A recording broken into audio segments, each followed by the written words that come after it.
नमस्ते विद्यार्थी मित्रों। इसके पहले की वीडियो में आपने देखा हमने 12वीं के युवक भारती का परिचयात्मक लेखा जोखा लिया था। 5 विभागों के अंतर्गत युवक भारती में गद्य पद्य भी निर्धारित किए गए हैं। आपने पाठ्य पुस्तक में देखा होगा, पहले नवनिर्माण यह त्रिलोचन जी की चतुष्पदियां दी गई है। आप चतुष्पदियां पहली बार पढ़ने जा रहे हैं। आपके लिए यह नई विधा है। हमारी शिक्षा नीति का एक महत्वपूर्ण उद्देश्य होता है विद्यार्थियों को सरलता से कठिनता की ओर ले जाना। इसलिए हम पहले गद्य विभाग को देखेंगे।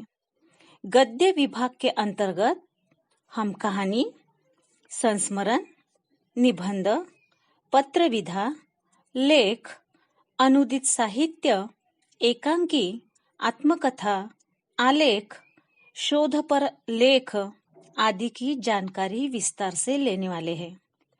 पाठ्य पुस्तक में निहित अलग अलग विधाओं में से अत्यधिक रोचक, मनोरंजक, ज्ञान देने वाली, हमारे व्यक्तित्व पर संस्कार करने वाली विधा कहानी विधा है। तो क्यों न हम पहले कहानी विधा को ही ले ले। तो चलिए पहले पाठ्य पुस्तक की जो कहानी विधा है, इस कहानी को हम ले लेते हैं।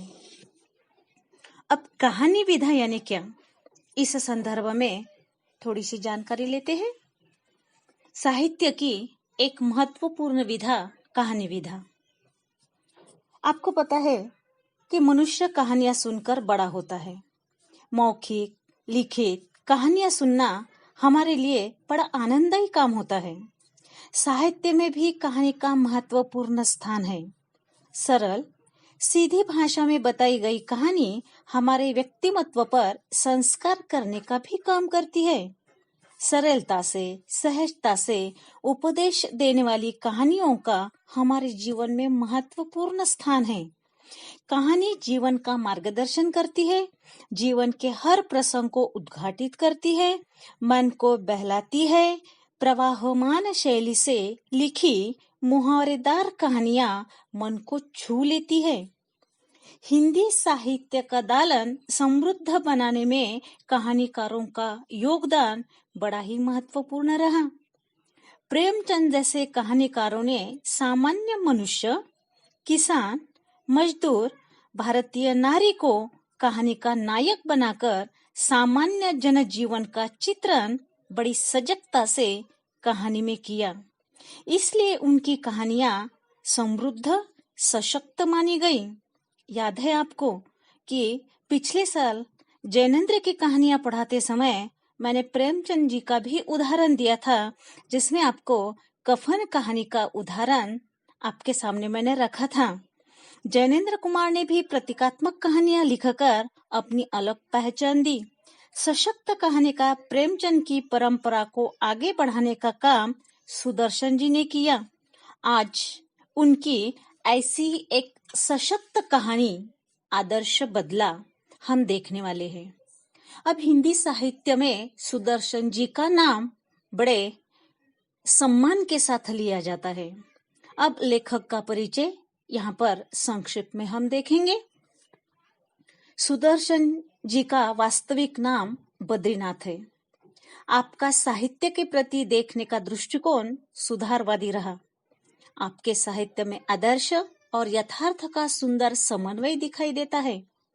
साहित्य लेखन के साथ साथ आपने हिंदी फिल्मों की पटकथा, गीत भी लिखे हैं। हार की जीत, यह आपकी पहली कहानी हिंदी साहित्य में विशिष्ट स्थान रखती है। आपकी कहानियां सरल, सीधी भाषा में होती है। घटना प्रधान कहानियां लिखकर मुहावरों का प्रयोग करके कहानी में भाषा के माध्यम से जीवंतता प्रदान करना आपके साहित्य की विशेषता मानी जाती है। इनकी प्रमुख कृतियां हैं पुष्पलता, सुदर्शन सुधा, तीर्थ यात्रा, पनघट, यह सारे इनके कहानी संग्रह है। सिकंदर, भाग्य चक्र, यह इनका नाटक है। भागवती, यह इनका उपन्यास है। अब पाठ का उद्देश्य यहाँ पर हम देखते हैं, यानी कि आदर्श बदला, इस कहानी का उद्देश्य क्या है, वह कहानी हमें कौन सी सीख देने वाली है। तो चलिए हम पाठ का उद्देश्य देखते हैं। प्रस्तुत कहानी का उद्देश्य पहले हम देखने जा रहे हैं। कहानी का शीर्षक ही उसका उद्देश्य स्पष्ट कर रहा है, बदला लेकिन आदर्श। एक नई सोच, सकारात्मकता कहानी के माध्यम से कहानीकार यहाँ पर देना चाहते हैं। यहाँ बदला शब्द का अर्थ अलग ढंग से बताने का प्रयास भी किया गया है। बदला, यदि किसी के मन में उत्पन्न हिंसा को समाप्त कर उसे जीवन का सम्मान करने की सीख देता है तो वह आदर्श बदला कहलाता है। कहानी में हम देखते हैं, तानसेन और बैजू बावरा की यह कहानी लेखक बता रहे हैं। बचपन में बैजू बावरा तानसेन की क्रूरता का शिकार हुआ, परंतु अपनी गुरु की शिक्षा से वह संगीत का सच्चा साधक बनकर तानसेन को पराजित करता है। तानसेन का यह पराजय और बैजू की विजय बैजू द्वारा लिया गया बदला है, परंतु वह तानसेन की जान बख्श करके यह साबित करता है कि कलाकार को कला पर अहंकार नहीं करना चाहिए। अपनी कला से किसी का नुकसान न हो, किसी को दुख ना मिले, कला सच्चा आनंद देने वाली होनी चाहिए। यह सारी बातें जो कलाकार ध्यान में रखता है वही कला का सच्चा सेवक होता है। कला का सम्मान करना कलाकार का परम कर्तव्य है। यही सीख प्रस्तुत कहानी से हमें मिलती है। अब कहानी का यहाँ पर संक्षिप्त में उद्देश्य हमने देख लिया। अब पाठ का यानी कि कहानी का सारांश यहाँ पर मैं स्पष्ट करूंगी। संक्षेप में हम कहानी देखते हैं। कहानी का सारांश कुछ इस प्रकार है। प्रभात का समय था। आसमान से बरसती प्रकाश की किरणें संसार पर जीवन की वर्षा कर रही थी। फूल खुशी से झूम रहे थे, पंछी मीठे गीत गा रहे थे, पेड़ों की शाखाएं खेलती थी, पत्ते तालियां बजाते थे। चारों तरफ बस खुशियां ही खुशियां। इतने में एक साधु मंडली शहर के अंदर दाखिल हुई। साधु बस अपनी ही धुन में गीत गा रहे थे। सुमर सुमर भगवान को, सुमर सुमर भगवान को, मूर्ख मत खाली छोड़ इस मन को। बस संसार को त्याग चुके थे। उन्हें सुर ताल की क्या परवाह। कोई ऊंचे स्वर में गाता, कोई मुंह से गुनगुनाता। सुनने वाले लोग क्या कहते इसकी उन्हें बिल्कुल चिंता न थी। तभी सिपाहियों ने आकर उन्हें घेर लिया। हथकड़ियां लग गई और बादशाह के दरबार में उन्हें खड़ा कर दिया। यह उस समय की घटना है जब भारत में अकबर की तूती बोलती थी और मशहूर रागी तानसेन ने यह कानून बना लिया था, जो आदमी उसकी गान विज्ञा में बराबरी न कर सके वह आगरे की सीमा में गीत न गाए। जो गाए उसे मौत की सजा दी जाए। गाने वाले साधु इससे अनभिज्ञ थे, परंतु अज्ञान भी अपराध है। तानसेन ने सभी गाने वाले साधुओं को मृत्युदंड दिया। बस एक 10 वर्ष का बालक छोड़ दिया गया। बच्चा रोता हुआ आगरे के बाजार से निकलकर जंगल पहुंचा। अपनी कुटिया में रोने तड़पने लगा, बार बार चिल्लाने लगा, बाबा तू कहाँ है? अब कौन मुझे प्यार करेगा? कौन कहानियां सुनाएगा? लोग आगरे की तो बहुत तारीफ करते हैं, लेकिन इस आगरे ने तो मुझे बस बर्बाद ही कर दिया, मुझे अनाथ बनाया। बाबा तुम कहाँ हो? संसार की दलदल से अब मुझे कौन बचाएगा? कौन मुझे मेरी मंजिल तक का पता देगा? बच्चे की आवाज सुनकर बाबा हरिदास कुटियाओं के अंदर आए। कहने लगे, बेटा शांति रख, शांति रख। बैजू बाबा के चरणों पर गिर पड़ा। बाबा मेरे साथ अन्याय हुआ है, मेरा संसार उजड़ गया है, मैं क्या करूं? मैं क्या करूं? मुझे बताओ। हरिदास बोले, शांति रख बेटा, शांति। बाबा, तानसेन ने मुझे तबाह कर दिया, मेरा संसार सुना कर दिया। अब मेरे अंदर बदले की भावना पनप रही है, मैं बदला लेना चाहता हूं। हरिदास ने फिर से कहा, बेटा शांति रख, शांति। बैजू क्रोध और करुणा की आंखों से बाबा की तरफ देखने लगा। उन आंखों में पूरा क्रोध उतर आया था। जब जबान काम नहीं करती तब उसे आंखें कर देती है। बैजू सिर झुककर बाबा के सामने खड़ा हुआ। हरदास ने बैजू को गले लगाया। बेटा, मैं तुझे हत्यार दूंगा, जिससे तू अपने पिता की मौत का बदला ले सकेगा। बैजू हैरान हुआ, उछल पड़ा। बाबा, बाबा, आपने तो मुझे खरीद ही लिया, अब मैं आपका सेवक हूं। हरदास बेटा, तुझे 12 बरस तपस्या करनी होगी। बाबा, 12 बरस क्या, 12 जीवन मैं आपको देने के लिए तैयार हूं, मगर मुझे ऐसा हथियार दे दीजिए जिससे मैं अपने पिता की मौत का बदला ले सकूं। हाँ बेटा, तू चिंता मत कर, मिल जाएगा। ऊपरी घटना को 12 बरस बीत गए। बैजू ज्ञान विज्ञान में दिन ब दिन आगे बढ़ रहा था। उसके स्वर में जादू था और तान में आश्चर्यजनक मोहिनी थी। गाता तो बस पत्थर ही पिघल जाते, पशु पंछी मुग्ध रहते, लोग झूमने लगते, हवा रुक जाती। हरिदास ने कहा, बस अब मेरे पास कुछ नहीं जो तुझे मैं दे दूं, सब कुछ मैंने तुम्हें दे दिया। बैजू हाथ जोड़कर खड़ा था।